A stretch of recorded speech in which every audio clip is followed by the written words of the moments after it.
Hindi ka na bagay sa buhay ko. Ayoko ng babaeng amoy mantika at puro stretch marks at di mabuntis. Sigaw ni Darian Villamayor sa asawang si Isadora habang inaabot ang divorce papers. May mas karapat-dapat na sa mansyon ko, si Bianca. Tinanggap ni Isadora ang sakit ng tahimik. Lumipas ang mga buwan, abala si Darian sa pagpapakasarap sa piling ng bagong babae. Ngunit isang gabi, may maling email na hindi niya nabuksan sa kanyang spam mail sent 6 years ago. Mrs. Alvarado, your outstanding balance for the incubation of your twins is 1.3 million. Napaupo si Darian. Namutla. Twins? May kambal sila ni Isadora? At kung bago ka pa lang sa channel neto, ibang kwento ni Ate Jane, istorya mo, ikwento ko. Huwag kalimutang pindutin ang notification bell at subscribe po. hindi ka na bagay sa buhay ko. Ayoko ng babaeng amoy mantika, puro stretch mark, at di mabuntis. Bawat salita ni Darian Villamor ay tila kutsil yung unti-unting humihiwa sa dibdib ni Isadora. Nakatingin lang siya sa asawa niyang minahal niya ng buong puso't kaluluwa. Ang lalaking pinangarap niyang makasama habang buhay. Ngunit ngayon, habang nakatayo ito sa harap niya, hawak ang isang envelope, tila isa na lang siyang estranghera sa sariling tahanan. May mas karapat-dapat na sa mansyon ko, si Bianca. Dagdag pa nito, habang maring isinilid ang divorce papers sa kamay ni Isadora. Tahimik, wala siyang nasambit ni isang salita. Hindi dahil wala siyang gustong sabihin, kundi dahil baka kapag nagalit siya, tuluyan siyang gumuho. Napakaraming taon niyang tiniisang mga hating gabi na walang halik. Mga salitang mapanakit, mga araw na tila wala siyang halaga. At ngayong tuluyan na siyang isinuka ng lalaking pinakasalan niya. Ni isang lukay, hindi niya pinayagang tumulo sa harap nito. Kinuha niyang envelope, tiningnan ang perma. Malinaw. Pinal na ito. Okay. Mahinang tugon niya. Pipirmahan ko. Pagkatapos ay lumakad siyang paakyat ng kwarto. Bitbit ang bagong punit na puso sa likod ng kanyang mahinhin. At maamong mukha ay naglalaban ng takot, galit, at isang lihim na hindi niya kayang ipagtapat sa kahit sino. Buntis siya. At ang lalaking iwinaksi siya na parang basura. Ang ama ng batang dinadala niya. Lumipas ang ilang linggo.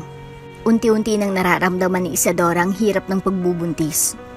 Madalas siyang nagsusuka sa umaga, mabilis mapagod, at dumalas ang pag-iyak niya tuwing gabi. Lalo na tuwing naaamoy niya ang dating babango ni Darian sa kanyang mga gamit. Nagdesisyon siyang lumayo. Lucas. Umiiyak niyang tawag sa kapatid habang kausap ito sa telepono. Ayoko na dito. Ayoko na makita ang bawat bader na saksi sa pagbagsak ko. Si Lucas, ang kanyang nakababatang kapatid.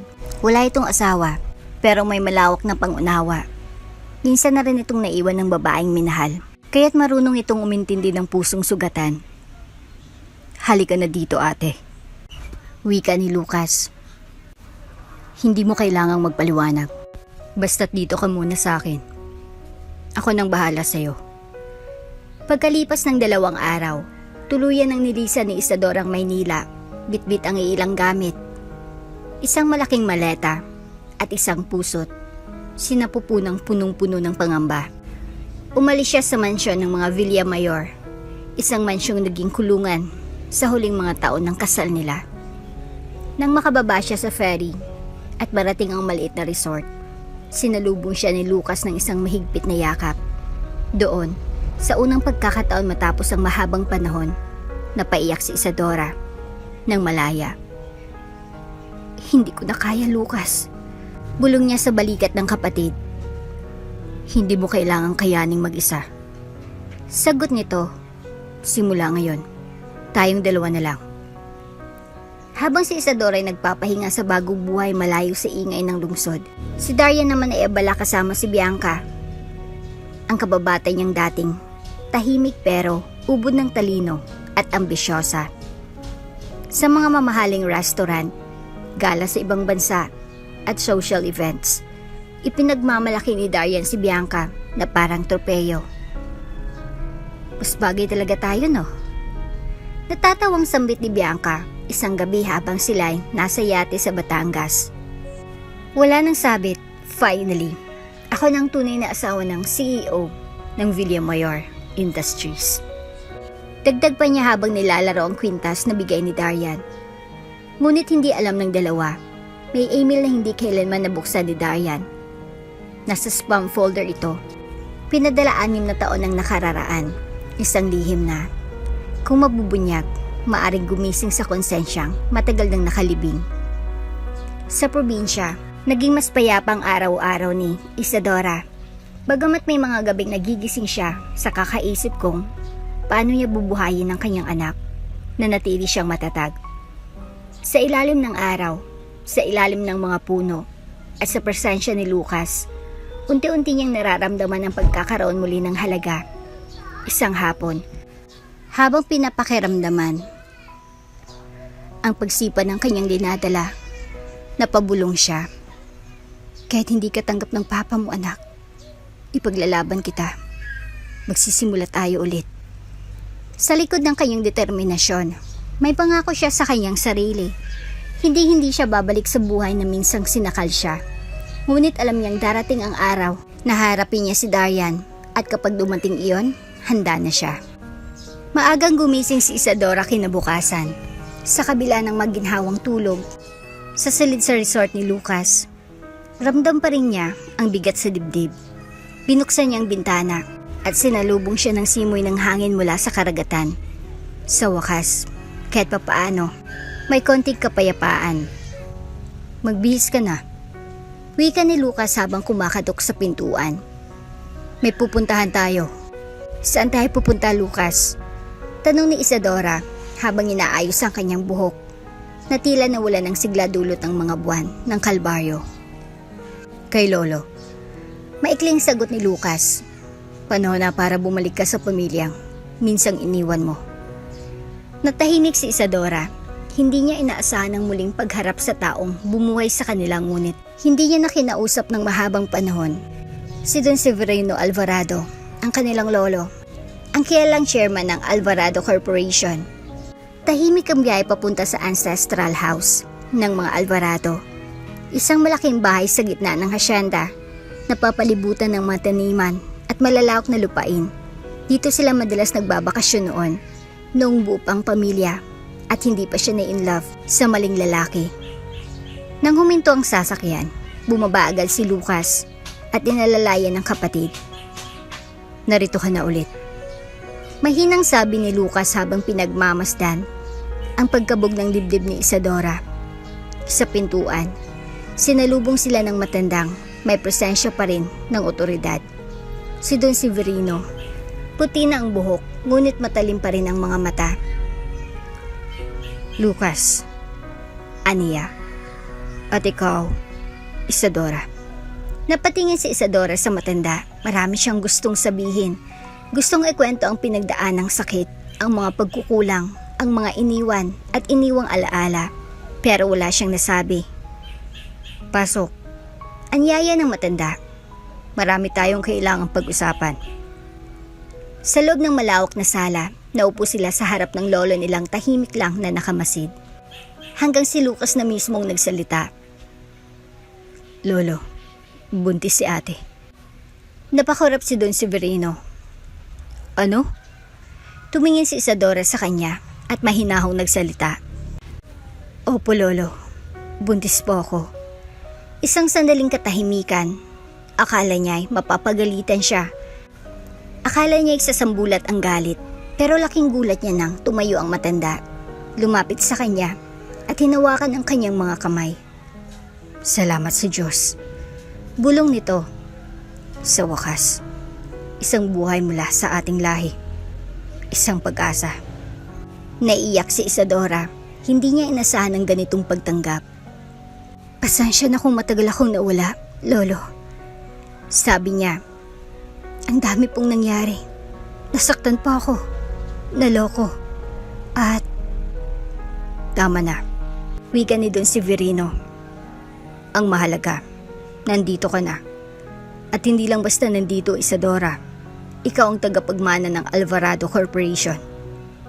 Nagulat si Isadora na palingon kay Lucas na tahimik lamang ngunit ngumiti sa kanya. Matagal na naming plano ni Lucas to. Paliwanag ng matanda. Alam naming balang araw, babalik ka. At ngayong may anak ka na. Anak mula sa dugot, laman ng ating angkan.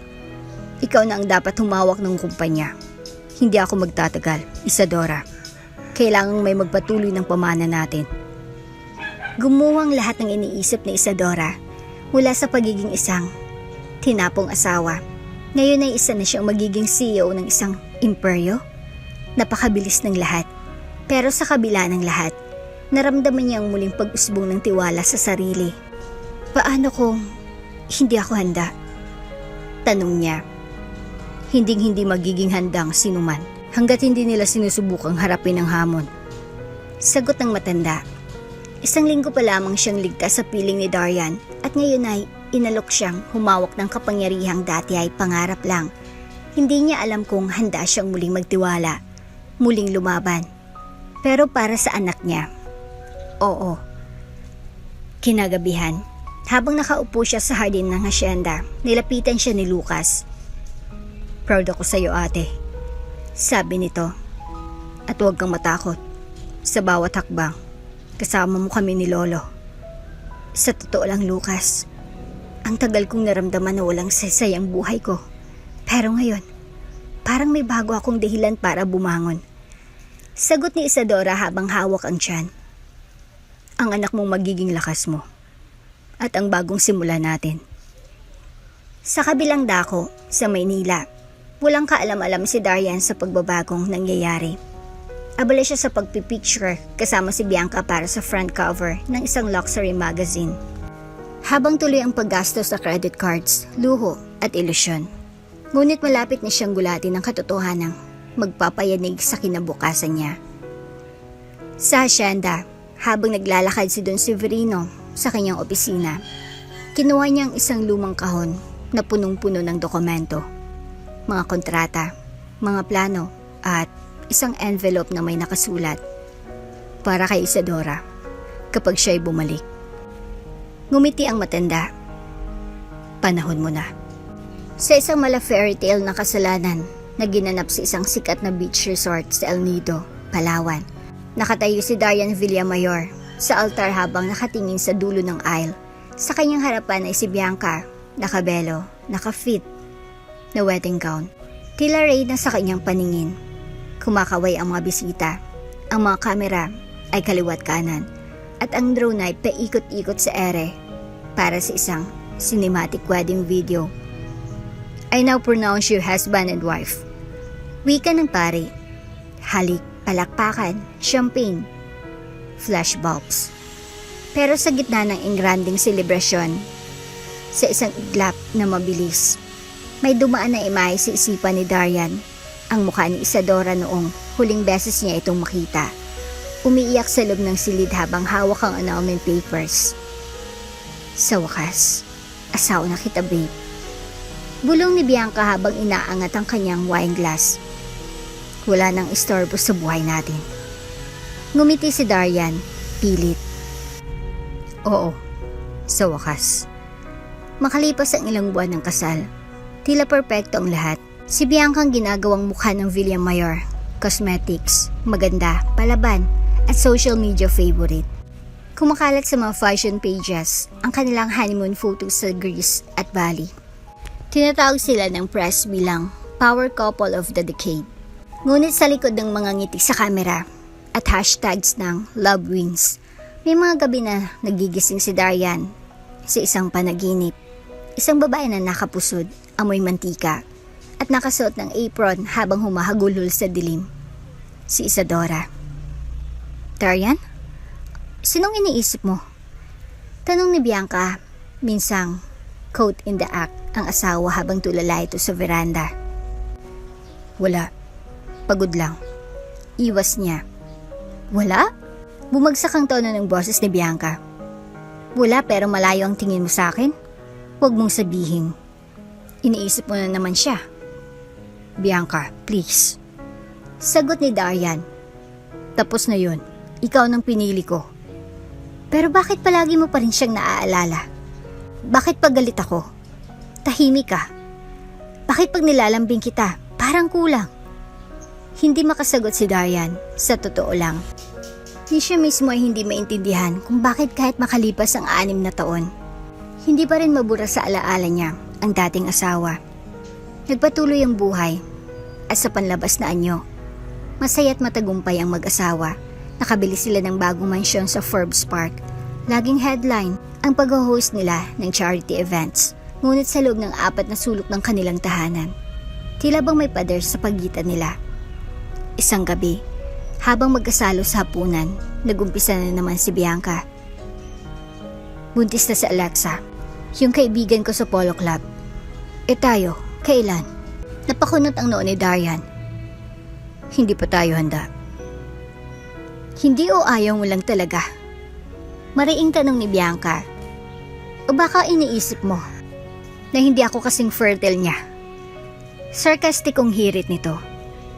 Bianca, huwag mo siyang isali sa usapan. Tugon ni Darian. Pero siyang sinasabi mong baog noon, hindi ba? Pero ngayon, parang ikaw nang ayaw magkaanak. Tumayo si Darian. Pagod na ako sa kakakumpara mo sa kanya. Bakit? Hindi ba totoo? Tumayo rin si Bianca. Hindi mo ako kayang mahalin gaya ng pagmamahal mo sa kanya. Hindi mo ako kayang tingnan ng may lambing. Darian, parang palagi kang may hinahanap.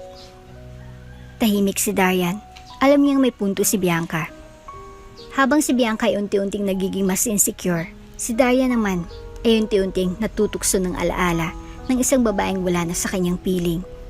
Isang gabi, habang lasing at nag-iisa sa kanyang opisina, binalikan niya ang lumang email account na halos 5 taon na niyang hindi binubuksan. Wala lang. Dala lang ng emosyon. Nag-scroll siya sa spam folder. Walang intention kundi mag-delete ng basura hanggang sa may pumasok sa paningin niya. Isang subject line na ikinabog ng kanyang puso. Mrs. Alvarado, your outstanding balance for the incubation of your twins is 1.3 million. Napahinto siya, napaupo. Mrs. Alvaro? Twins? Hindi niya alam kung anong mas nakakabigla. Na ginamit ni Isadora ang apelyido ng Alvarado o ang salitang twins. Habang lumalalim ang gabi, hindi makatulog si Darian. Nakatitig siya sa screen ng laptop. Paulit-ulit binabasang email. Walang attachment, walang reply. Halos 6 na taon na mula nung ipadala ito. Ibig sabihin, 6 na taon na rin mula nang iwan niya si Isadora. Buntis siya. 2 anak namin. Ang mga tanong ay naglalaban-laban sa kanyang isipan. Pero sa halip na kausapin si Bianca, pinili niyang manahimik. Hindi pa siya handa. Hindi niya alam kung anong mangyayari kapag nakumpirma niyang may anak siya kay Isadora. O kung anong mararamdaman ni Bianca. Lalong lumalim ang tensyon sa bahay nila. Si Bianca, pilit inaayos ang karelasyon. Si Darian, lalong lumalayo. Wala nang sweet post sa social media. Wala na ring halakhak sa dining table. Ang natira na lang ay katahimikan at multo ng nakaraan. Isang gabi, habang nakatingin si Darian sa salamin, tinanong niya ang sarili. Ginawa ko nga bang tamang desisyon? Pero wala nang nakakasagot sa tanong na iyon, maliban kay Isadora at sa 2 batang, kung totoo nga, ay bunga ng isang pagmamahalang hindi niya binigyang halaga. 5 taon ang lumipas mula nang iwan ni Isadora ang Maynila. Sa loob ng panahong iyon, unti-unti niyang pinanday ang sarili mula sa pagiging iniwang asawa patungo sa pagiging isang matatag na ina at tagapagmana ng Alvaro Corporation. Sa tulong ng kanyang lola at kapatid na si Lucas, dumaan siya sa training, board meetings, at executive decision making hanggang na siya mismong inaasahang hahawak ng pinakamataas na posisyon sa kumpanya. At ngayon, oras na ng kanyang pagbabalik. Sa isang engranding ballroom sa Makati, Shangri-La Hotel, dinaluhan ng mga business tycoon, politiko, at kilalang personalidad ang isang okasyon na pinamagatang Welcome Home, our new CEO. Ang dating Isadora na simpleng nagluluto ng almusal sa kusina ay ngayon ay naka-custom gown na gawa ni Ezra Santos. Ang bukay, elegante pint. At ang makeup ay pinasadya ng sikat na stylist. Pagpasok niya sa hall, sandaling tumigil ang usapan ng mga tao. Lahat ay napalingon, napalunok ng hininga ang ilan.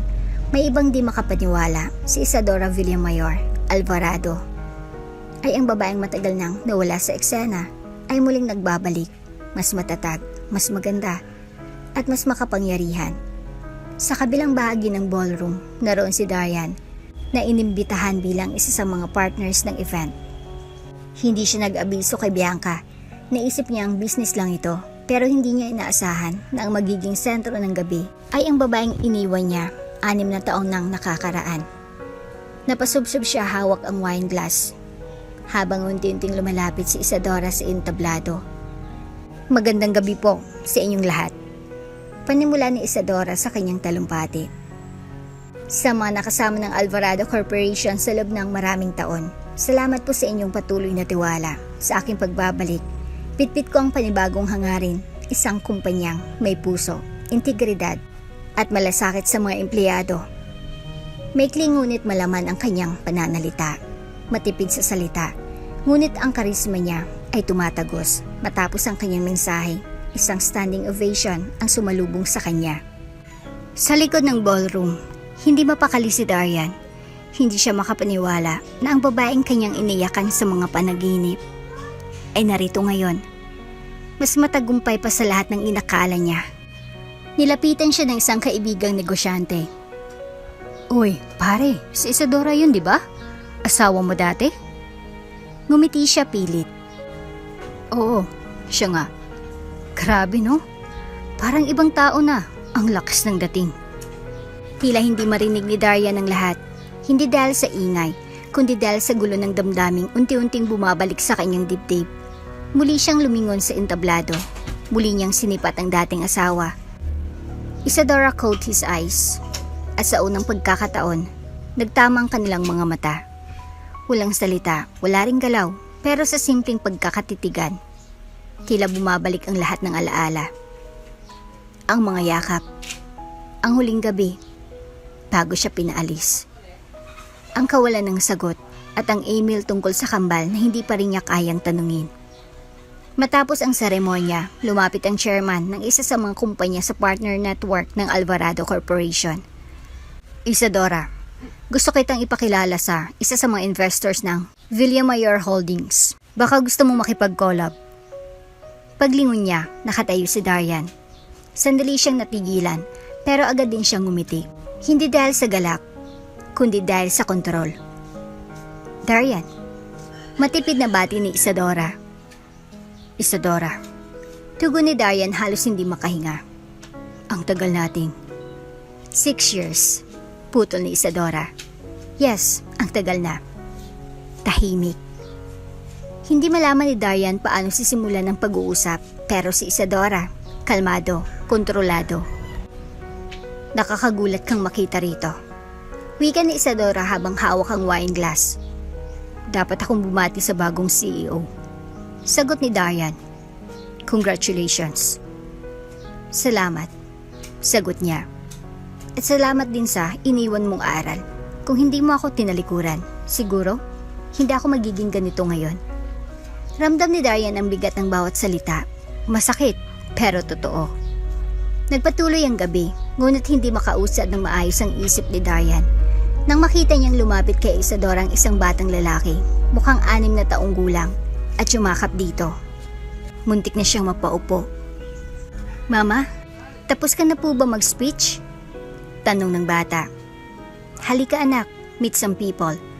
Sagot ni Isadora habang inaayos ang kwelyo ng bata. Hindi mapigilan ni Darian ang mapalunok. 6 na taon. Isang bata, 6 na taon na, ang lumipas mula nang iwan niya si Isadora. Anak niya ito? At isa lang ba siya? O kambal nga? Habang sinusundan ng tingin si Isadora at ang bata, biglang lumapit si Bianca mula sa pinto ng ballroom. Sinundan pala siya nito nang hindi niya alam. Darian? Sabay kurot sa braso nito. Anong ginagawa mo rito? Napalingon si Darian, halatang nabigla. Akala ko, business meeting lang to. Business? Sabay lingon ni Bianca sa direksyong tinitingnan ng asawa. At doon niya nakita si Isadora, kasamang bata, habang nakipag-usap sa ibang bisita. Tumigas ang katawan ni Bianca. Tila bumalik lahat ng insecure niyang tanong. Siya. Oo, butol ni Darian. Si Isadora. Nang tuluyang lumabas ng ballroom si Darian, agad siyang lumapit sa kotse nila ni Bianca. Hindi niya alam kung saan siya pupunta, basta ang alam niya, kailangan niyang huminga. Kailangan niyang makalayo sa gabing iyon, na tila isang bangungot ng kanyang mga nakaraang kasalanan. Ngunit kahit anong pilit niyang iwaksi sa isip ang nakita, hindi mawala ang mukha ni Isadora sa kanyang alaala. Hindi si Isadora na tahimik at sunod-sunuran. Hindi si Isadora na umiyak sa gilid ng kama habang pinirmahan niya ang annulment papers, kundi si Isadora Alvarado, matagumpay, matatag, at tila ba isang reyna na bumangon mula sa pagkakalugmok. Pagka-uwi nila sa mansyon, hindi mapakali si Darian. Nakaupo siya sa kanilang home office. Hawak ang tablet, ulit-ulit na sinisilip ang business profile ng Alvarado Corporation. Sa gitna ng screen, isang full-color feature, ang headline. Meet Isadora Alvarado, the new face of corporate power. May mga larawang kasama. Isadora habang nakipag-meeting sa mga foreign investors. Isadora habang nakipaglaro sa mga bata sa foundation ng kumpanya. At ang isa, pinakamasakit para sa kanya, si Isadora kasamang isang batang lalaki. Hindi siya baog. Yun lang ang nausal ni Darian. Ang babaeng tinawag niyang walang silbi dahil hindi mabuntis ay may anak, at ang anak na iyon ay maaring kanya. Kinabukasan, sinubukan niyang pumasok sa opisina gaya ng nakagawian, ngunit kahit sa gitna ng mga meeting, hindi siya makapag-concentrate. Sa bawat oras na lumilipas, mas lalong lumalalim ang kanyang pagkabahala. Sa isang coffee break, tinawagan niya ang dati nilang kasambahay noon sa mansyon. Ate Letty, naalala mo ba noong huling buwan ni Isadora sa bahay? Opo, Sir Darian. Sagot ng matanda. Tahimik lang po siya noon pero madalas pong nagsusuka tuwing umaga. Akala ko nga buntis siya pero... Tumigil ang matanda, parang napagtanto ang sariling sinabi. Pero? Tanong ni Darian. Wala po, sir. Hindi naman po ako sigurado. Pero para kay Darian, sapat na ang hint. Sapat na ang clue. Pag-uwi niya, nadatnan niya si Bianca sa sala. Naka-cross arms. May laptop sa kandungan. Ang bilis mong bumalik ha. Sarcastic ang bati ni Bianca. Di mo man lang ako tinanong kung ayos lang ako kagabi matapos mong titigan si Isadora na parang nakita mo ang langit. Bianca, please. Tugon ni Darian. Wala yon. Wala? Darian, alam kong hindi lang ako babae sa buhay mo dati. Pero yung tingin mo sa kanya, ibang klase. Akala mo ba hindi ko napansin? Kung paanong nanginginig ang kamay mo kanina habang kausap mo siya? Hindi makasagot si Darian. Sabihin mo nga, patuloy ni Bianca. Anak mo ba yung bata? Napakunot ang noo ni Darian. Hindi ko alam. Hindi mo alam? Sigaw ni Bianca. 6 years mo na siyang iniwan. Tapos may anak siyang 6 na taon ng tanda? At hindi mo alam? Tumahimik si Darian. Sa isip niya, may nagsisigawang tanong na rin. Bakit hindi sinabi sa kanya ni Isadora? At kung anak nga niya ang batang yon, bakit? Lumipas ang gabi na halos walang imikan sa bahay nila. Kinabukasan, muling dumaan si Darian sa opisina ngunit dumiretso siya sa rooftop lounge, kung saan madalas siyang mapag-isa. Iniscroll niya muli ang lumang email, ang spam message na naglalaman ng Mrs. Alvaro, your outstanding balance for the incubation of your twins is 1.3 million. Twins, hindi lang isa, kundi 2. Bakit hindi ko to nabuksan noon? Bulong niya sa sarili. Bakit ngayon lang? Gusto niyang sisihin ang sarili. Gusto niyang balikan ang bawat sandaling pinili niyang iwasan si Isadora kaysa intindihin ito. Sa kanyang pag-upo roon sa taas ng gusali, tulala sa lungsod ng Maynila, naramdaman niyang binabalikan siya ng sarili niyang multo. Ilang araw ang lumipas, sinubukan ni Darian na alamin ang iba pang detalye tungkol sa Alvarado Corporation. Ipinatawag niya isa sa kanilang legal advisors. Tell me about Isadora Alvaro. Utos niya. Yung buong background. Nagulat ang abogado. Oh, sir. Siya po ang apo ni Don Severino Alvarado. Ang dating chairman ng Alvarado Corp. Iniwan niyang kumpanya dati pero bumalik bilang tagapagmana. Paano nangyari yun? Akala ko wala siyang connection sa Alvarado family. Dati po, pinatago ang kanyang identity pero lumabas sa will ni Don Severino na siya lang ang karapat-dapat humawak ng kumpanya. Napakapit si Darian sa mesa. Bakit hindi ko to alam? Confidential pong records noon, sir. Hindi rin ina-announce publicly hanggang sa last board transition. Isang buhos ng malamig na tubig ang pumatak sa kanyang likuran. Ang babaeng tinuring niyang walang silbi ay ngayon ang babaeng pinaka-powerful sa business circle ng kanyang ginagalawan. Sa bahay, habang iniinom niyang alak sa kanyang baso, tiningnan niya si Bianca abala sa pagsiselfie sa bagong Hermes na bag na binili niya gamit ang joint account nila. Tila ba bigla niyang napagtanto, lahat ng pinili niya ay pawang panlabas na kinang. Pero ang iniwan niya ay ang tunay na ginto. Ang gala night ng Women in Leadership Summit ay ginanap sa isang kilalang hotel sa Bonifacio Global City.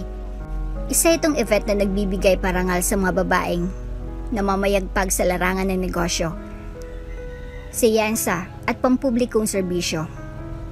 At sa taong iyon, isa sa mga awardee ay walang iba kundi ang bagong CEO ng Alvarado Corporation, Isadora Alvarado, na puno ng mga kilala personalidad ang ballroom.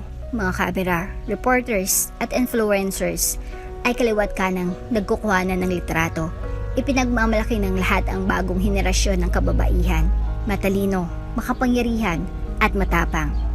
Ngunit sa isang sulok ng silid, isang pares ng matang nagbabaga sa galit at selos. Si Bianca. Hindi siya inaasahang pupunta sa event.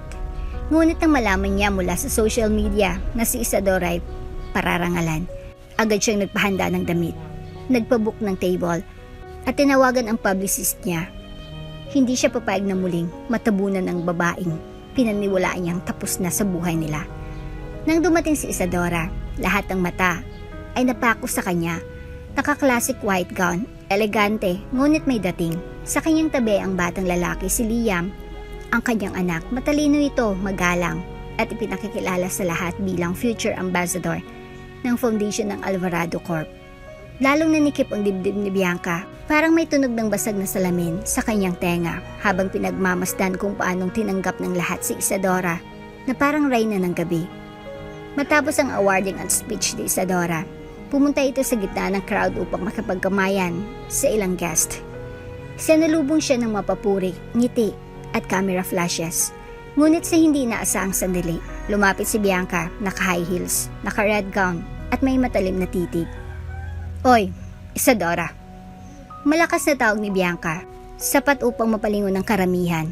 Ngumiti si Isadora, may pag-aalinlangan. Bianca, ang galing mo ah. Simula ni Bianca habang papalapit. Ang galing mong magpanggap. Napakunot ang noo ng ilang bisita. Isadora, sa kabila ng gulat, ay nanatiling kalmado. Anong ibig mong sabihin? May hinahong tanong niya. Naakala mo siguro hindi kita kilala, pero ikaw pa rin ang babaeng hindi marunong makontento. Sigaw ni Bianca.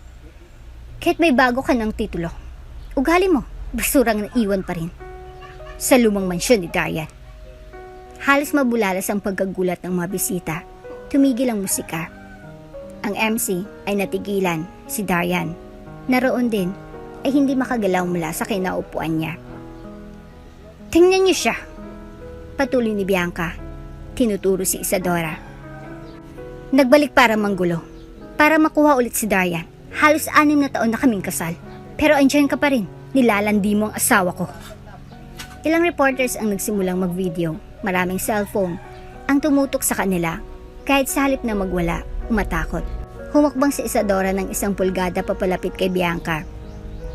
Bianca, matatag na titig ni Isadora.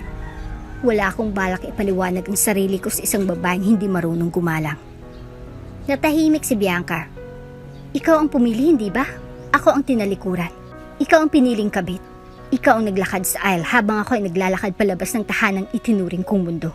Pero ni minsan, hindi ko kayo ginulo. Ni minsan, hindi ko kayo pinakailaman. Mabigat ang bawat salitang lumabas sa bibig ni Isadora. Hindi galit, kundi punong-puno ng katotohanan. Kung may bumabagabag sa iyo ngayon, hindi ako yun, Bianca. Dagdag ni Isadora. Kundi ang konsensyang matagal mo nang pinipilit takpan ng mamahaling damit at makeup. Napaka kapal ng mukha mo. Nanginginig si Bianca sa galit. Hindi mo pa rin aminin? Anak ba ni Darian yung bata mo? Tahimik. Si Isadora ay lumingon sa anak niyang si Liam. Nilapitan niya ito, hinawakan sa balikat, at sabay tumingin sa lahat ng naroon. Hindi ko kailanman itinago ang katotohanan, pero hindi rin ako obligado na ipaalam ang lahat sa mga taong hindi marunong rumespeto. Tumingin siya kay Bianca. Kung gusto mong malaman ang lahat, tanungin mo si Darian dahil matagal na siyang may hawak ng sagot. Napalingon ang lahat kay Darian, natigilan ito halatang hindi niya alam kung saan siya lulugar. Si Bianca ay biglang napayuko, ang mga bisita ay nagbubulungan. Itong pagkakaiba natin, Bianca. Wika pa ni Isadora, ikaw ang sumisigaw para mapansin. Ako, tahimik lang. Pero pag nagsalita, may laman. Matapos iyon, magkahawak kamay silang mag-ina na lumakad palabas ng ballroom. Wala siyang pakialam kung nasira ang gabi. Mas mahalaga ang dignidad kaysa award. Kinabukasan, laman ng balita ang eksena sa gala, headline ng online news portals. Public showdown. CEO Isadora Alvarado versus Bianca Villamor. Who's telling the truth? Ex-wife turns corporate queen. At habang patuloy na kumakalat ang video ng kasagupaan, isang mensahe ang natanggap ni Isadora sa kanyang email. Please, kailangan kitang makausap. Darian. Tinitigan lang ni Isadora ang screen. Walang emosyon, walang reply. Hindi pa panahon. Mainit ang simoy ng hangin sa loob ng auditorium ng West Crest Academy. Isang espesyal na araw ang ginanap. Ang taunang Recognition and Talent Showcase ng grade 1 to grade 6 students. Abalang mga guro, magulang at estudyante sa paghahanda para sa mga performance. Ngunit sa likod ng mga ngiti at palakpakan, may isang taong may ibang intensyon sa pagdalo sa event na iyon. Si Bianca. Mula sa pinakadulo ng auditorium, tahimik siyang nakaupo habang pinagmamasdan ng stage. Naka-shade siya at scarf, pero hindi nito maitatago ang tensyon sa kanyang katawan. Sa tabi niya, naroon ang kanyang pamangkin, si Chelsea. Isang matalinong batang babae at consistent sa top 2 sa klase. Ngunit ang kaagaw niya sa top honors ay walang iba kundi si Liam, ang isang kambal na anak ni Isadora. Hindi pwedeng maunahan ka ng anak ng babaeng yun. Bulong ni Bianca sa pamangkin. Gagawa tayo ng paraan. 2 linggo bago ang event, nakakuha ng test results ang school. Tuwang-tuwa si Liam at ang kanyang kakambal na si Lian. Parang nasa top 3 ng buong batch. Ngunit isang araw, bigla na lamang silang pinatawag ng principal sa opisina. May nagpadala sa amin ng anonymous tip. Panimula ng principal, na di umano'y manandaya sa huling exam. Nagkatinginan ng kambal. Hindi po kami nandaya. Agad na tugon ni Liam, nangingilid ang luha. May ebidensya raw na may kopya kayo ng exam bago ito ibigay. Halos mamilipit si Lian sa kaba. Wala po kaming ganun, promise po.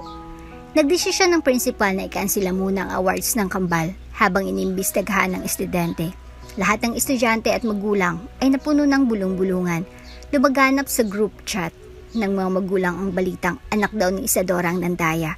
May ilang screenshots na pinakalat, isang larawan ng reviewer na kunyaring kapareho ng tanong sa exam. At sa likod ng lahat ng ito, si Bianca. Gamit ang connection niya sa isang guro at ang pamangkin niyang si Chelsea, sinet up ni Bianca ang buong insidente. Siya mismong gumawa ng leak reviewer. Pinaprint ito at palihim na iniwan sa locker ni Liam. Pagkatapos ay pinakuha niya ng litrato ang papel at ipinakalat bilang ebidensya. Nais ni Bianca na mapahiya si Isadora, hindi lang sa mundo ng negosyo, kundi pati bilang ina. Gusto niyang ipakitang kahit CEO ka pa, kung palpak kang ina, wala kang silbi. Nang malaman ni Isadora ang nangyari, agad siyang dumiretso sa paaralan. May hinahon niyang hinarap ang principal. "Sir, I know my children. Hindi ko pinapalaki ang mga anak kong mandaraya. Gusto ko lang ng patas na investigasyon." Mariin niyang pahayag. "May mga larawan po kami, Mrs. Alvarado," sagot ng principal. "Pero sa ngalan ng due process, pinayagan namin magpaliwanag ang mga bata." Sa hallway ng paaralan, pinanood ni Bianca mula sa likod ng pagkalugmok ni Isadora habang kinakausap ang anak. Ngunit hindi niya inasahan na sa mismong araw ng recognition show, may isang batang babaeng hindi makatiis ng konsensya.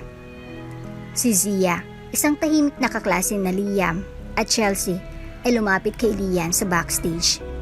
"Lian," bulong niya, "may sasabihin ako. Hindi kayo ang nandaya." Nagulat si Lian. "Ha? Anong ibig mong sabihin?" "Ako kasi ang witness. Narinig ko si Chelsea na may sinabing script sila ng tita niya na si Bianca. Pinag-usapan nila kung paano kunwari makikita sa locker mo ang kopya." Laking gulat ni Lian. "Totoo ba yan?" Tumango si Zia. "Hindi ko na kaya. Ang bait niyo sa akin. Lagi niyo akong sinasali sa group. Hindi tama yung ginawa nila." Agad dinala ni Isadora si Zia sa principal's office. Ibinunyag ng bata ang lahat ng kanyang nasaksihan, ang paglalagay ng papel, ang bili ni Bianca at ang mga narinig niyang mismong plano. Ipinakita rin ni Zia ang voice recording na aksidenteng na-record ang kanyang laruan, na may voice recorder habang nag-uusap si Chelsea at Bianca. Sa harap ng ebidensya, nanlumo ang principal. "Pasensya na po, Mrs. Alvarado. Ibabalik namin ang honor sa inyong mga anak at gagawin namin ang tamang hakbang kay Chelsea as a guardian niya."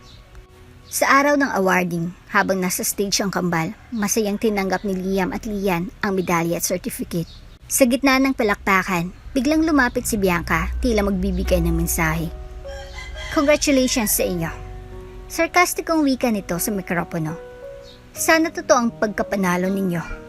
Ngunit bago pa siya makapagsalita ng masama, humakbang si Isadora, hawak ang mic. "Bianca, sapat na." Tumingin siya sa audience.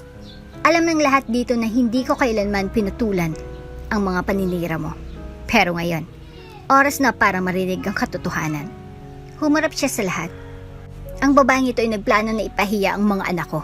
Ginamit ang sariling pamangkin para sirain ang inosente. At lahat yun, may ebidensya." Tahimik ang buong auditorium.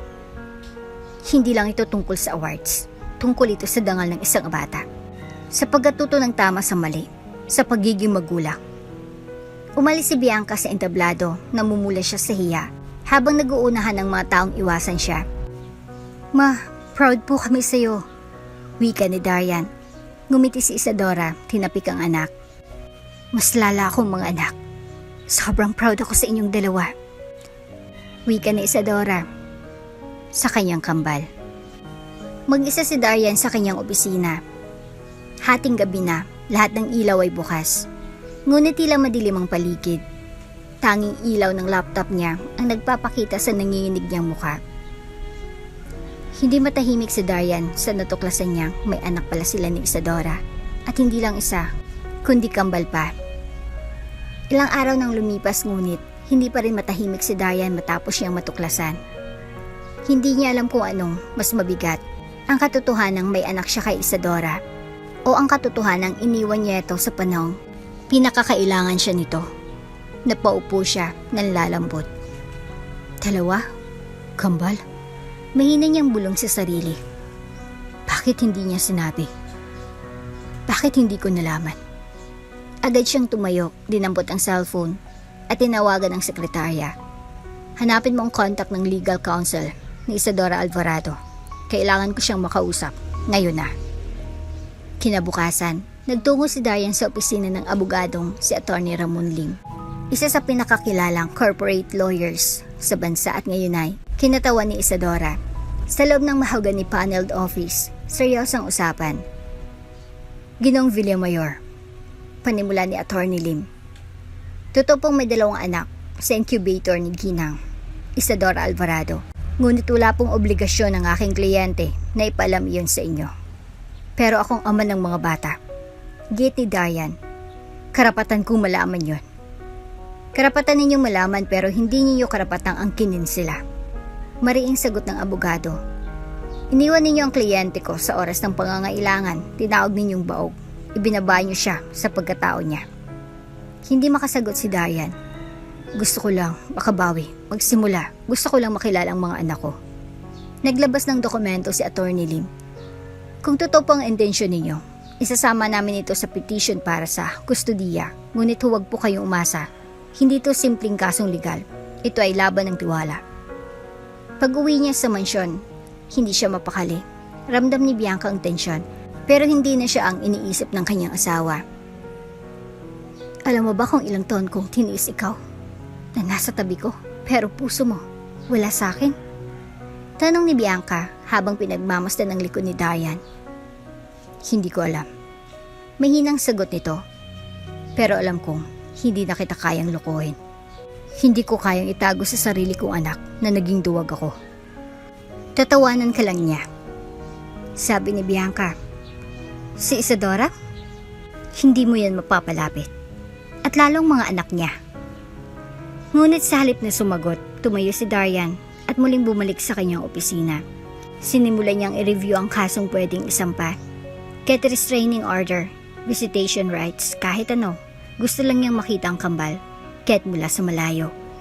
Samantala, sa Alvarado Estate, kasama ni Isadora ang kanyang anak na si Lian, ang kambal ni Liam na mas tahimik at introvert.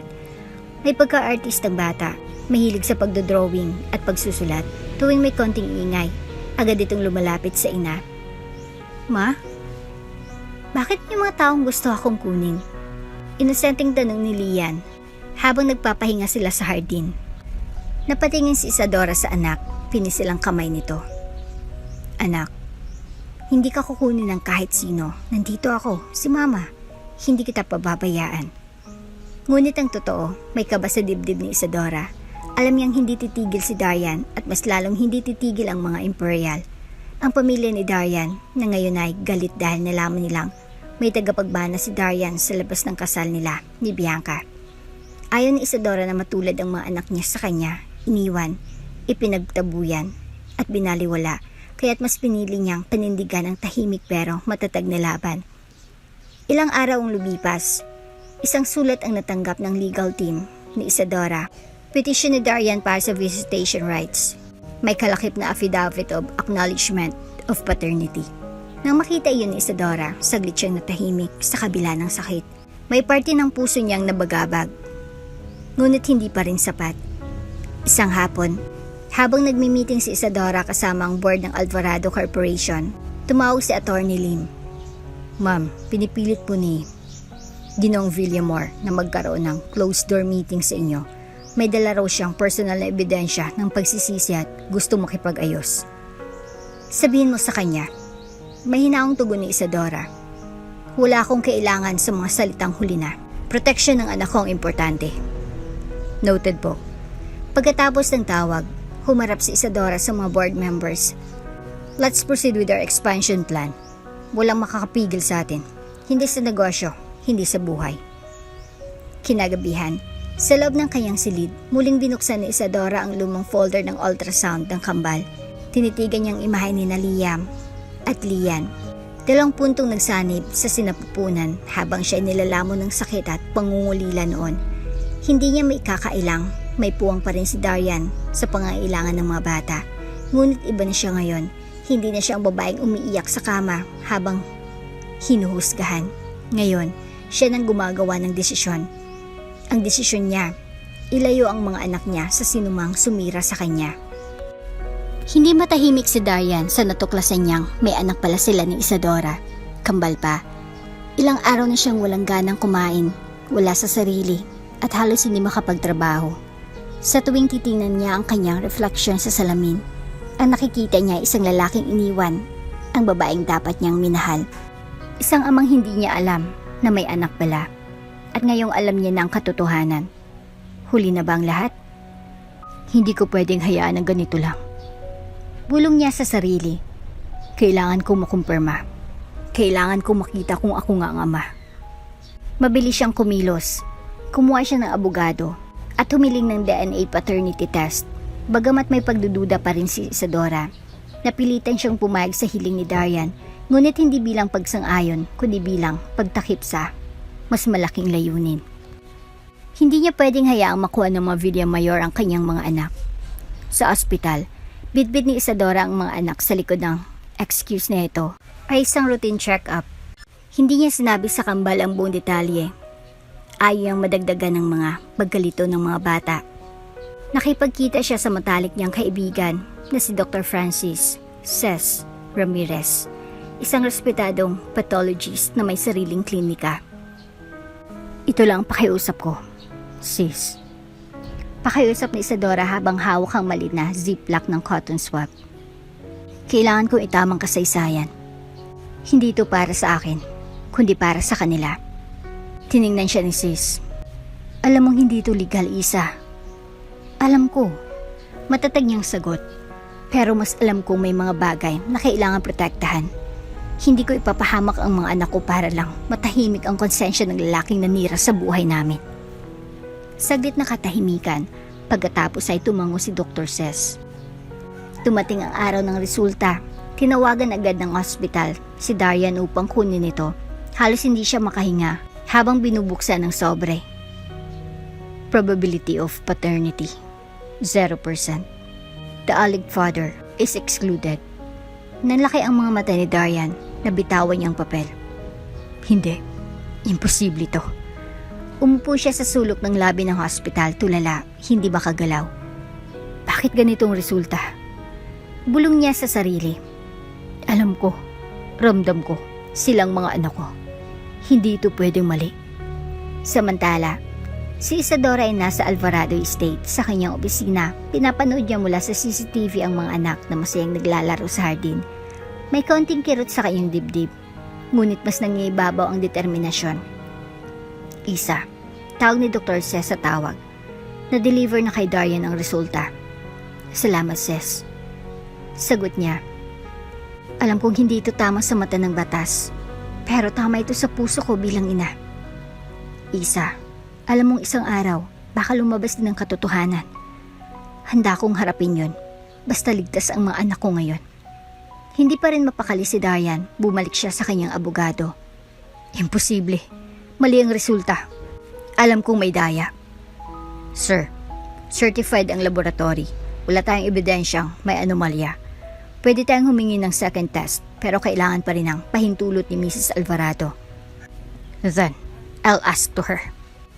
Sagot ni Darian. Kahit personal. Nagpakasipag si Darian. Pinuntahan niya ang Alvarado headquarters pero hindi siya pinapasok. Nagpadala siya ng liham, walang sagot.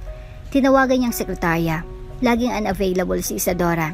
Minsan, sinubukan pa niyang sundan ang sasakyan ng kambal mula sa school. Ngunit kahit gaano pa siya magsumikap, laging may pader na pumapagitna. Ang pader na itinayo mismo ni Isadora. Hanggang isang araw, habang nagmamaneho pa uwi, napatigil siya sa traffic at natanaw mula sa kabilang kalsada si Lian. Kasama ang guro nito, papunta sa field trip. Nagtagpo ang kanilang mata, sandali lang, isang segundo, ngunit sapat na para manlamig ang buo niyang katawan. Parang ako nung bata ako. Hindi pwedeng mali ang nararamdaman ko. Bulong ni Darian, hindi ako titigil. Sa bahay, kinausap niya si Bianca na tila wala nang pakialam. Kung ako sa iyo, Darian, malamig na sabi ni Bianca. Tanggapin mo na lang na hindi sa iyo yung mga bata at kahit sabihin mong sa iyo sila. Bakit mo pa ipipilit? Hindi mo naman pinili ang nanay nila noon. Huwag mo na akong dagdagan. Sagot ni Darian. Tama ng konsensya ko, hindi na matahimik. Eh di konsensya mo na lang ang kausapin mo gabi-gabi. Sagot ni Bianca. Dahil ako, tapos na ako sa dramang mong yan. Habang lumalalim ang gabi, muling binasa ni Darian ang DNA result. Tinitigan niyang manumero, ang perma ng doktor, ang seal ng ospital. Pero mas pinili niyang paniwalaan ang mas malalim na ebidensya, ang tibok ng puso niya. Hindi siya sigurado kung kailan o kung paano, pero alam niyang isang araw, lalabas din ang buong katotohanan. At kapag dumating ang araw na yon, handa na siya. Hindi lang bilang ama, kundi bilang isang lalaking kailangang humarap sa mga kasalanan ng nakaraan. Hindi na kaya ni Darian ang pananatiling tahimik. Lumipas ang mga araw mula nang matanggap niya ang peke, sa tingin niya, na DNA results. Hindi siya kumbinsido, hindi siya matahimik, at kahit paulit-ulit niyang sinasabing kailangan niyang igalang ang desisyon ni Isadora, mas malakas pa rin ang tinig ng puso niyang nagsasabing, anak ko sila.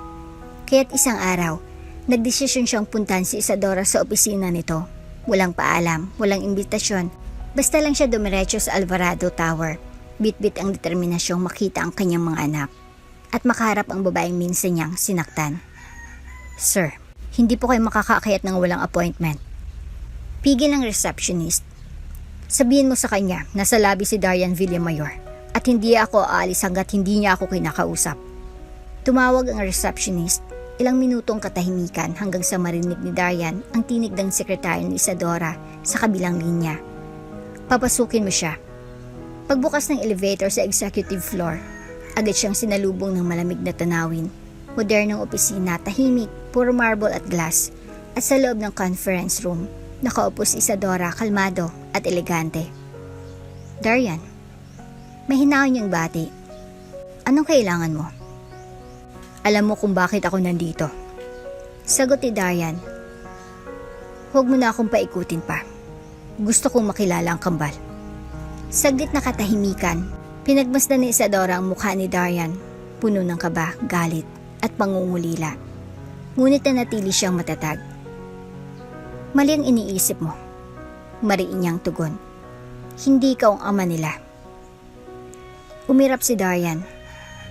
Hindi mo ako mabubola, Isadora. Ramdam ko. Kahit anong resulta pa ang ipakita mo. Kahit ilang papel ang harapin ko. Alam kong ako ang ama. Napangiti si Isadora pero malamig. Tumayo siya. Humakbang patungo sa drawer ng kanyang mesa. At may inilabas na isang lumang larawan. Ibinaba niya ito sa mesa. Ito ang ama ng kambal. Nanlaki ang mata ni Darian, isang lalaki sa larawan, matipuno, naka-uniforme ng engineer. Nakangiti, at may pagkakahawig kay Liam. Siya si Marco Reyes, kaibigan ko mula pagkabata. Matagal ko na siyang kaibigan bago pa kita nakilala. Namatay siya sa isang aksidente sa site sa Cebu, ilang buwan matapos ang insemination. Hindi agad nakapagsalita si Darian.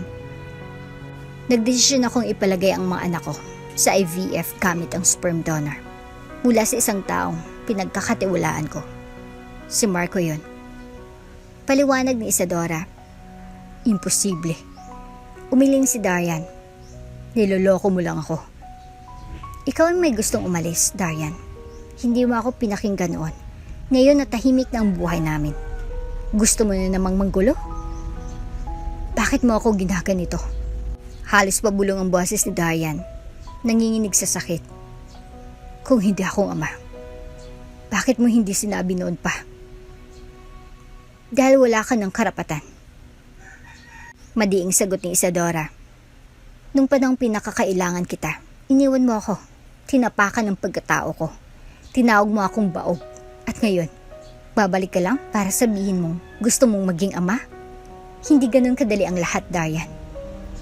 Tahimik si Darian. Tiningnan niyang muli ang larawan. Totoo bang siya si Marco? Totoo bang hindi talaga siyang ama? O bahagi lang ito ng malaking kasinungalingan ni Isadora para itagong katotohanan? Alam mo, kung ikaw talagang ama nila, dapat noon ka pa lumaban. Dagdag pa ni Isadora. Pero hindi mo ginawa at ngayon na maayos ng buhay naming mag-iina.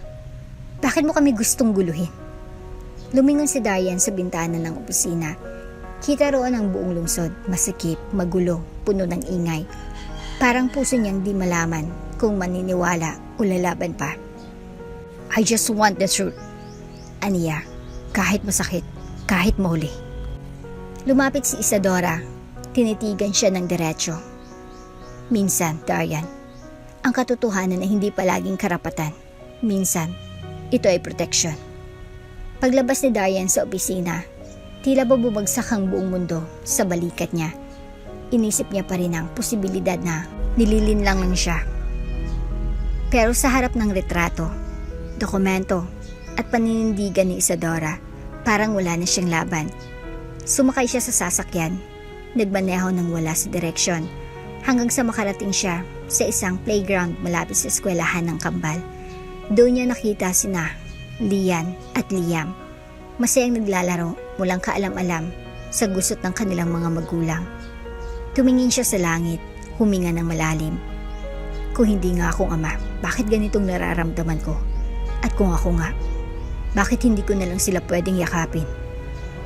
Samantala, sa opisina, habang pinagmamasdan ni Isadora ang larawang iniharap niya kanina kay Darian, may kopya siyang itinago sa drawer. Ang totoong birth certificate ng kambal, at doon, malinaw ang nakasulat, father's name, Darian S. Villamayor. Marahan niyang isinara ang drawer. Hindi lahat ng katotohanan kailangang malaman. Bulong niya. Habang pinagmamasdan ang larawan ng kambal sa picture frame, dahil minsan, ang katahimikan ay paraan ng pagmamahal. Tahimik ang buong mansyon ng Villamayor. Sa loob ng malawak na silid ng mag-asawa, ramdam ang lamig, hindi mula sa aircon kundi sa katahimikang punong-puno ng bigat. Si Bianca ay nakaupo sa gilid ng kama, nakatitig sa wedding portrait nila ni Darian na nakasabit sa pader. Si Darian naman ay palakad-lakad sa loob ng silid, tila may gustong sabihin ngunit hindi alam kung paano sisimulan. Sabihin mo na, Darian. May hinang tinig ni Bianca. Bakit mo ako tinatahimikan nitong mga araw? Napahinto si Darian, huminga ng malalim at sa isang iglap nagsalita na siya. Bianca, mahal ko pa rin si Isadora. Parang bomba ang bawat salitang lumabas sa bibig ni Darian para kay Bianca. Tumigil ang mundo, unti-unting nanginig ang kanyang mga kamay habang pilit na pinipigilang umiyak. Ulitin mo nga. Nanginginig ang boses ni Bianca. Anong sabi mo? Mahal ko pa rin si Isadora. Ulit ni Darian, mas mahinahon pero matatag. Hindi ko alam kung kailan nagsimulang bumalik pero nung nakita ko ulit siya, nung nalaman kong may kambal kami. Wala kayong anak! Sigaw ni Bianca, hindi nakapagpigil. Hindi mo ba nabasang DNA result? 0% hindi ikaw ang ama. Iyon ang hindi ko maintindihan. Mariing tugon ni Darian. Alam kong may mali. Alam kong anak ko sila at higit sa lahat, alam kong hindi ko na siya kayang alisin sa puso ko. Umiyak si Bianca, hindi niya nakinayang pigilan. Ang dating inaasam-asam niyang seguridad at titulo bilang asawa ni Darian ay tila isa na lamang delikadong bangungot. Pulit-ulit na binibigkas sa isipan niya ang mga salitang, mahal ko pa rin siya. Pinaglaban kita, Darian. Lahat ng tao. Sinabi sa akin na kabit lang ako. Pero tiniis ko dahil naniwala akong ikaw at ako ang totoo. At ako ang pinakasalan mo. Ako ang pinili mo. Bianca, hindi ko sinasabing hindi kita minahal. Pero hindi ko rin maitatangging hindi kita minahal sa paraan na minahal ko si Isadora. Naglakad si Bianca papunta sa dresser. Kinuha ang kanyang wedding ring, tinanggal ito sa daliri at ibinagsak sa ibabaw ng kama. Anong akala mo? Pagkatapos mong sabihin yan, okay na lahat? Nakaya mo na akong kalimutan? Hindi ganun kadali, Darian. Tumayo siya, humarap sa asawa, at sa huling pagkakataon, tiningnan nito ng diretso. Alam mo kung anong masakit? Aniya, nanginginig ang boses. Hindi yung pinili mo si Isadora. Mas masakit yun kahit kailan. Hindi mo pala ako pinili ng buo. Tumalikod si Bianca at lumabas ng silid. Naiwan si Darian na tulala. Hawak ang singsing na iniwan ng asawa. Naramdaman niyang bigat ng sitwasyon. Hindi dahil iniwan siya ni Bianca, kundi dahil unti-unti niya nang kinakaharap ang mga resulta ng mga desisyong ginawa niya. 6 na taon nang nakalipas. Ilang oras ang lumipas, tahimik si Darian sa sala. Hawak ang isang baso ng whiskey. Doon niya napansin ang isang puting sobre sa ibabaw ng mesa. May nakasulat. Para kay Darian, mula kay Bianca. Binuksan niya ang liham nang mabasa ang laman. Tila biglang may sumiksik sa dibdib niya. Darian, alam kong hindi ko kailanman nakuha ang buong puso mo. Pilit kong pinaniwala ang sarili ko, sapat ako. Pero ngayong sinabi mo na ang totoo, mas pipiliin ko nang palayain ka kaysa patuloy na humawak sa isang kasinungalingan. Ang pag-ibig ay hindi dapat pinipilit. At kung sa kanya mo naramdaman ng totoo, wala akong karapatang ipilit ang sarili ko. Hindi ko alam kung paano ako babangon bukas. Pero alam kong kailangan ko dahil mahal ko rin ang sarili ko. Paalam. Bianca. Walang salita si Darian, tahimik niyang isinara ang liham. Tinitigan muli ang singsing. Ang babaeng minsan niyang piniling ipaglaban sa mata ng publiko. Siya na ngayon ang tumapos sa lahat. Naglakad siya papunta sa veranda. Tinanaw ang kalangitan, tahimik ang gabi ngunit sa loob-loob niya. Gulo ang damdamin. Isang bahagi ng kanyang nawala. Ang tahanang, kahit hindi ganap na pagmamahal, ay naging sandalan niya sa loob ng 6 na taon. Ngunit alam niyang ito rin ang simula. Simula ng paglilinis, simula ng pagharap, simula ng pagbawi sa anak, sa sarili, at marahil kay Isadora. Kinabukasan, isang alingaungaw sa business world ang balitang lumipad palabas ng bansa si Bianca Villamayor. Hindi nagbigay ng pahayag, hindi rin nagpaalam sa press. Tanging isang note lang ang niiwan sa board ng Villamayor Foundation.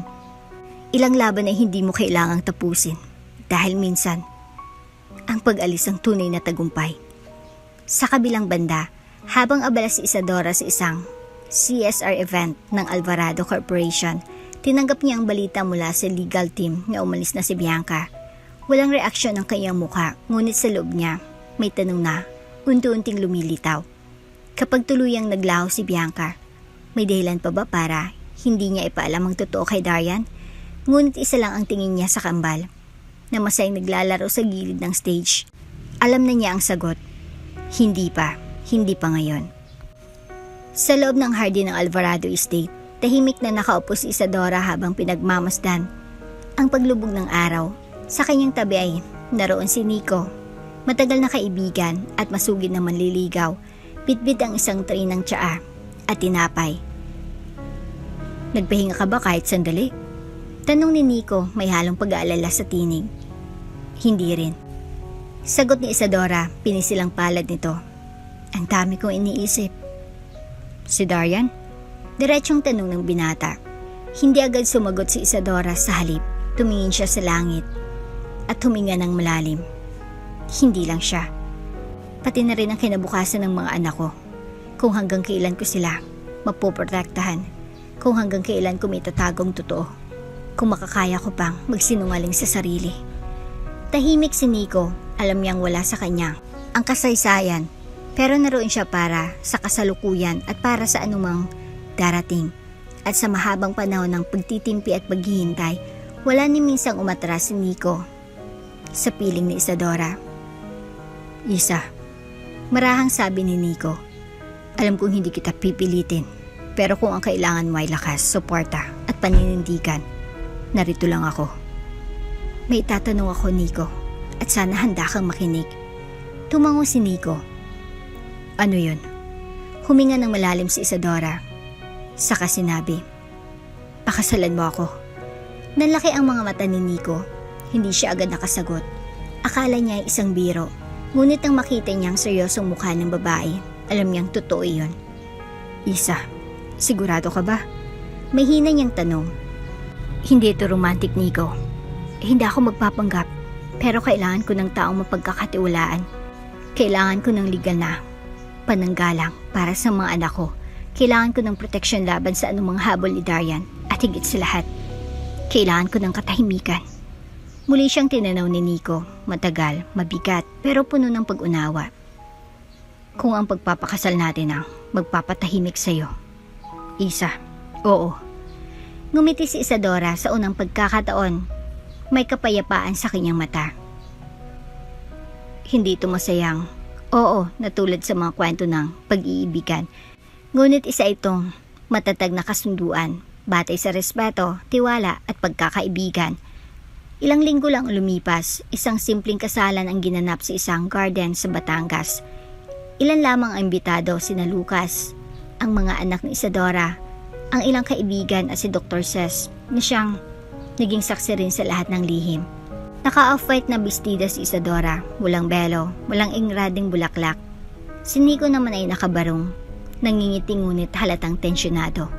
Habang binibigkas ng officiant ang seremonya, Hindi naiwasang mapaiyak ni Liam at Lian, lalo nang sinabi ng pari ang linyang, "Sa harap ng Diyos at ng batas, kayo ay pinagbubukod." At sa pagsusuot ng singsing, marahang bumulong si Nico, "Hindi mo kailangang mahalin ako ngayon. Basta alam mo, mahal kita sa paraan kung paano mo kailangan." Pagkatapos ng kasal, tahimik ang hapunan, walang ingranding party. Ngunit para kay Isadora, sapat ng katahimikang iyon. Wala ng media, wala ng bulong-bulungan, at higit sa lahat, wala na si Darian. Kinabukasan, ipinasok agad ni Attorney Lim sa civil registry ang kanilang kasal at ipinadala sa opisina ni Darian ang legal notice. Nang matanggap ito ni Darian, tila tumigil ang oras. Notice of civil marriage, Isadora Reyes Alvarado and Nico L. Santos. Napaupo siya sa mesa. Hawak ang papel, hindi makagalaw. "Hindi." Bulong niya. "Hindi ito totoo." Sinubukan niyang tawagan si Isadora, ngunit hindi niya na ito makontak. Pinuntahan niya ang opisina, hindi na siya pinapasok. Sinundan niya ang mga anak, ngunit agad siyang sinabihan ng legal counsel ni Isadora, "Wala na po kayong karapatan. Legal na kasal na po sila ni Ginoong Santos. At si Ginoong Santos na po ngayon ang legal guardian ng mga bata." Parang binagsakan ng langit si Darian. Wala siyang hinanakit kay Nico. Ni hindi niya ito kilala ng malapitan. Pero hindi matanggap ng puso niyang naunahan siyang makuha ang pamilyang dapat sanay sa kanya.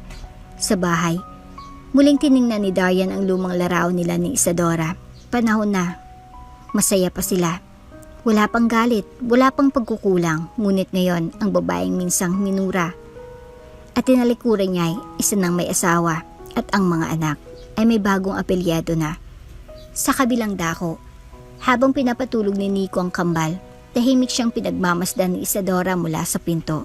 Sa simpleng kilos ni Nico, pagyakap, pag-awit ng lullaby, pagdabing ng kumot, napagtanto niyang baka nga hindi lahat ng pagmamahal ay kailangang bulag at pabigla. Minsan, ang pagmamahal ay dumarating sa katahimikan na paraan. Gaya ng presensya ni Nico sa buhay nila. Tumalikod siya, huminga ng malalim at bumulong sa sarili. Simula na ito ng panibagong buhay. Sa isang sulok ng mamahaling bar sa Makati, tulala si Darian sa kanyang pangatlong baso ng whiskey. Sa ibabaw ng mesa ay nakapatong pa rin ang balita mula sa entertainment news site. Isadora Alvaro, CEO ng Alvaro Corp, ikinasal na sa long-time suitor na si Nico Santos. Walang ingay sa bibig ni Darian pero sa puso niya ay tila may sumisigaw. Paulit-ulit niyang binabasa ang headline. Tila umaasang magbabago ang laman nito. Ngunit hindi nagkakamali ang kanyang mga mata. Tuloy nga ang kasal. Hindi ito chismis, hindi ito spekulasyon. Isa na itong realidad na hindi niya kayang takasan. "Sir, gusto niyo po ba ho ng isa pa?" Tanong ng bartender. Tumangulan si Darian, wala siyang ganang makipag-usap, wala rin siyang ganang umuwi. Sa kanyang isipan, naglalaro ang tanong, paano kung hindi ko siya iniwan noon? At bakit hindi ko pinaglaban agad ang mga anak namin? Maya-maya, dumating si Lance, ang matagal ng kaibigan ni Darian. "Pare," sabay tapik sa likod niya, "hindi ka na sumasagot sa tawag. May problema?" Hindi na itago ni Darian ang bigat sa kanyang mukha. Ikinasal na si Isadora. Diretsong sabi niya, "Sa Nico na yun." Napakibit balikat si Lance. Di ba matagal nang hindi kayo? Akala ko ba okay ka na kay Bianca?" "Umalis na rin si Bianca." Sagot niya halos paungol. "At ngayon, si Isadora, hindi lang nawala, ipinagkaloob pa niyang sarili sa iba." Sa loob-loob ni Darian, para siyang binabaha ng pagsisisi. Lahat ng tinakbuhan niya noon, unti-unting bumabalik parang maningil.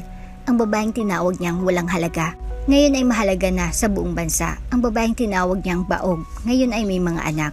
At ang babaeng binitawan niya, ngayon ay may bagong tahanan sa piling ng ibang lalaki.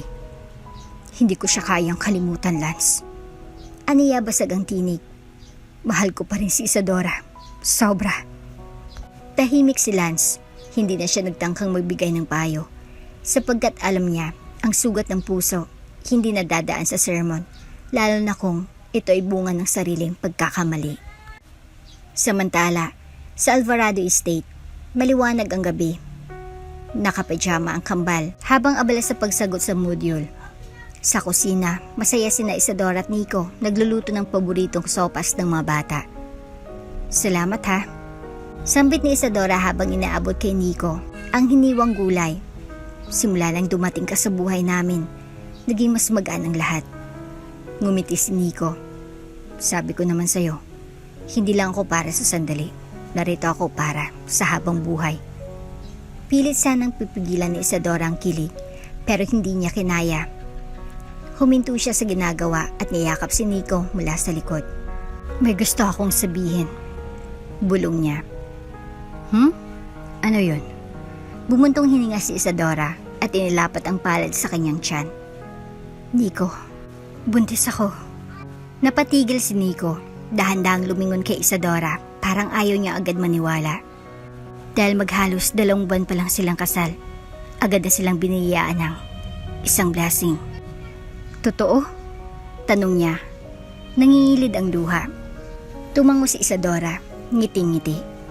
Oo, magkakaroon na tayo ng anak. Hindi na nakapagsalita si Nico.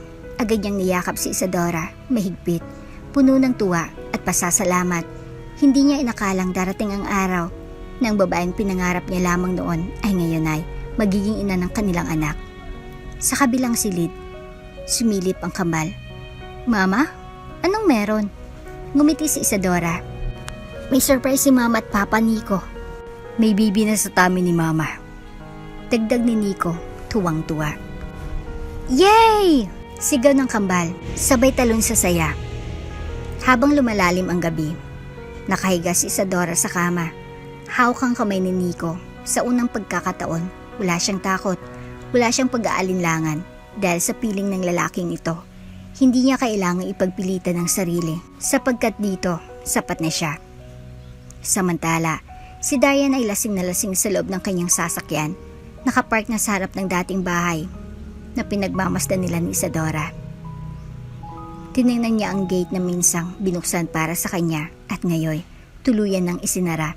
Binuksan niya ang dashboard at kinuwang lumang larawan nila. Panahon ng honeymoon nila sa Batanes. Masaya, magaan, punong-puno ng pangarap. Napayuko siya. Luhang tuluyang bumagsak. Bakit ngayon lang? Bulong niya. Bakit ngayon ko lang naramdaman ang tunay na halaga mo? Ngunit alam niyang huli na ang lahat. Kinabukasan, bumangon si Darian sa loob ng kanyang sasakyan. Masakit ang ulo. Tuyo ang lalamunan. Tumanggap siya ng mensahe mula sa legal team ni Isadora. This is to formally inform you that Mrs. Isadora Alvaro Santos is now 1 month pregnant with her husband, Mr. Nico Santos. We ask you to cease all attempts to contact her and her family moving forward. Napatitig si Darian sa screen ng kanyang telepono. Isang malamig na katotohanan ang sinampal sa kanya. Mabubuo ng pamilyang minsan niyang winasak, pero hindi na siya ang parte nito. Pumasok si Isadora sa basement parking ng Alvarado Tower na hindi na mamalayang may sumusunod sa kanya. Bitbit ang laptop at ilang documents mula sa board meeting. Tahimik niya't ninungo ang sasakyan, ngunit bago pa siya makapasok, isang familiar na boses ang gumimbal sa kanyang katahimikan. Isadora. Napalingon siya. Nasa likod niya si Darian. Nanlalalim ang mata, tila puyat, at may halong desperasyon sa boses. Anong ginagawa mo rito? Malamig na tanong ni Isadora. Hindi na ako makatiis. Kailangan kitang makausap. Sagot ni Darian, lumapit. Wala na tayong dapat pag-usapan. Sagot ni Isadora, binuksan ang pinto ng sasakyan. Hindi mo ba talaga ako kayang pakinggan kahit isang beses lang? Mariing wika ni Darian. Mahal pa rin kita, Isa. At hindi ako titigil. Tumigil si Isadora, mariing isinara ang pinto at tumarap sa kanya. Mahal? Ngayon mo lang sasabihin matapos ang lahat? Lumapit pa si Darian hanggang sa halos magkalapit na ang kanilang mukha. Alam kong hindi na kita mapipilit. Pero hindi ko kayang magpanggap. Araw-araw, gabi-gabi. Ikaw ang laman ng isip ko. Ikaw at ang mga anak natin. Napailing si Isadora. Hindi mo sila anak. Yan ang resulta ng DNA. At yan ang pinili mong paniwalaan. Alam kong niloko mo ako. Sagot ni Darian, "Hindi ako tanga, pero kahit pa hindi ko kayang patunayan, alam ng puso ko na sila ay parte ko at alam ko may nararamdaman ka pa rin para sa akin." Bago pa siya makaimik, biglang hinawakan ni Darian ang kanyang braso at inilapit sa sarili.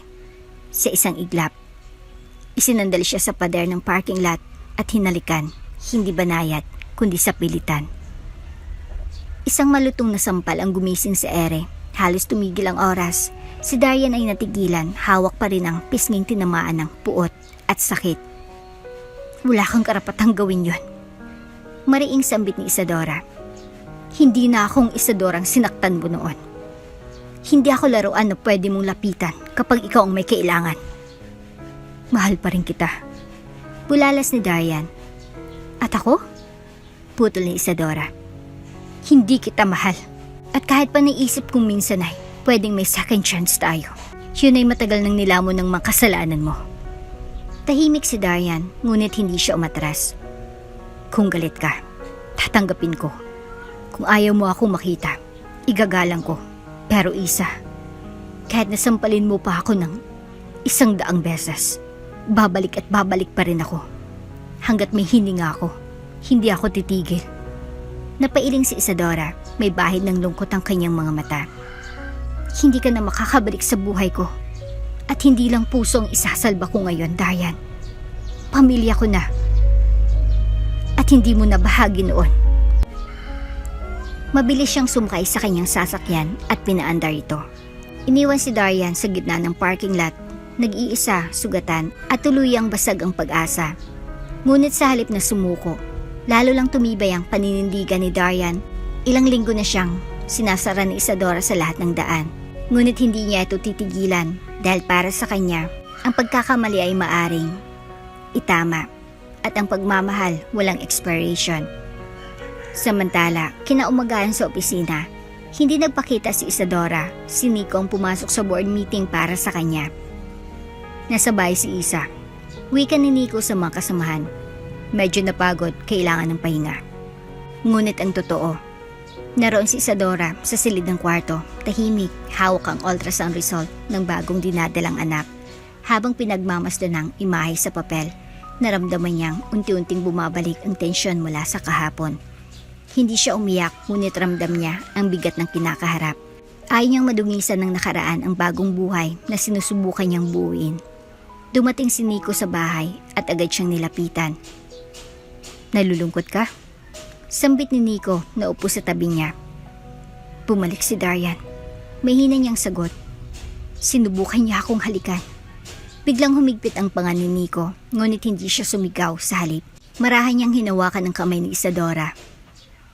"Kung gusto mong magsampa ng kaso, susuportahan kita. Pero kung gusto mong huwag palakihin, nariyan pa rin ako. Basta huwag mong hayaan na sirain niya ang katahimikan mo." Tumango si Isadora. Alam kong hindi pa siya titigil, pero ngayon, mas matibay na ako. Hindi na ako magpapatalo sa guilt, sa awa, o sa pagmamahal na matagal ng patay. Sa kabilang banda, si Darian ay tahimik na naglalakad sa kabaan ng Green Hills. Walang direksyon, walang plano, ngunit may isang panata, makabalik sa buhay ni Isadora. Ano man ang kapalit. Hindi niya alam kung ito ay pagmamahal, kahibangan, o paninindigan. Basta ang alam niya, hindi siya kailanman naging buo mula noong nawala ito sa kanya. Hanggat hindi ko naririnig mula sa mga anak ko na ayaw nila sa akin, hindi pa tapos ang lahat. Makalipas ang ilang buwan, habang tinutulungan ni Nico si Lian sa paggawa ng science project, tahimik na naglakad si Isadora papasok ng kanilang silid. Hawak niya ang isang sobre, kopya ng tunay na DNA result. Matagal na itong nakaipit sa kanyang drawer, ngunit ngayon alam niya na ang panahon na upang palayain ang isa pang katotohanan. Tinawagan niya si Darian. Sa isang coffee shop sa Tagaytay, tahimik silang nagkaharap. Si Darian, tahimik lang, hindi nagalit, ngunit puno pa rin ng tanong. Si Isadora, kalmado, tila ba bitbit niyang lahat ng sagot. "Ito ang totoo," sabi ni Isadora habang inaabot ang sobre. "Ikaw ang ama ng kambal." Hindi agad nakaimik si Darian, nanginginig ang madaliri habang binubuksan ng dokumento. Ilang sandali ang katahimikan, saka siya tumingin kay Isadora, duwang nangingilid sa kanyang mata. Bakit ngayon mo lang sinabi? Mihinang tanong niya. Dahil dati, puno ako ng galit, ng takot, at ng pangambang baka masira ang mundo ng mga bata kung pilit kitang isingit. Sagot ni Isadora. Pero ngayon, handa na ako, hindi bilang babae mo, kundi bilang ina ng mga anak mo. Tumango si Darian, tanggap ang bigat ng kanyang pagkukulang. Hindi ko nababawiin ng mataon na wala ako sa kanila, pero sana, kahit paano, maging ama pa rin ako sa paraan na pwede pa. Ngumiti si Isadora. Hindi mo kailangang habulin ang nakaraan. Nandito ang pagkakataon mo ngayon. At kung handa kang tumayo bilang ama, may pwesto ka sa mundo nila. Bago sila maghiwalay, tumingin si Darian kay Isadora at muling nagsalita. May pag-asa pa ba? Kahit konti. Umiling si Isadora, banayad at may awa. Darian, salamat sa lahat. Pero ang pagmamahalan natin ay natapos na. Kaibigan na lang? Tanong niya, bahagyang ngumiti. Kaibigan, para sa kambal. Sagot ni Isadora. Nagkamay sila, tahimik, payapa, hindi bilang magkasintahan, kundi bilang dalawang magulang na pumili ng kapayapaan kaysa alitan. Mula noon, naging maayos ang lahat. Naging party si Darian sa mga school events. Naging bukas si Isadora sa bawat tanong ng mga anak. At sa bawat araw na lumilipas, lalong tumibay ang pundasyon ng bagong pamilyang kanilang binuo. Kasama si Nico, na ni minsan ay hindi napakitang insecure, kundi lalong minahal ang lahat ng bahagi ng buhay ni Isadora, kasamang nakaraan nito. Hindi lang basta asawa si Nico, isa siyang tunay na ama. Tinuring niyang sariling dugo sina Liam at Lian. Siyang nagdadala sa school tuwing may field trip. Siyang nagtuturo sa kanila ng disiplina at siya rin ang unang sumasalo sa kanila tuwing nasasaktan. At sa bawat araw na lumilipas, mas lalong nahulog ang loob ni Isadora sa kanya. Sa pagmamahal na totoo, tahimik at buo. Sa mga mata ng lahat, swerte si Isadora. Pero para sa kanya, hindi yon swerte. Ito ay isang biyayang pinagdasal, pinagtrabahuan at pinili sa tamang panahon. Sa wakas, walang sakit, walang hinanakit, tanging kapayapaan, katapatan at tunay na pagmamahalan ang nanatili. Isadora, Nico, Liam at Lian. At ang bagong sanggol sa sinapupunan ay naging larawan ng isang pamilyang itinaguyod, hindi ng perpektong simula, kundi ng pusong marunong magpatawad, magmahal muli at tumanggap ng buong buo. At dito na nga po nagtatapos ang ating kwento. Hanggang sa muli! Kung bago ka pa lang sa channel neto, ibang kwento ni Ate Jane, istorya mo, ikwento ko. Huwag kalimutang pindutin ang notification bell at subscribe button.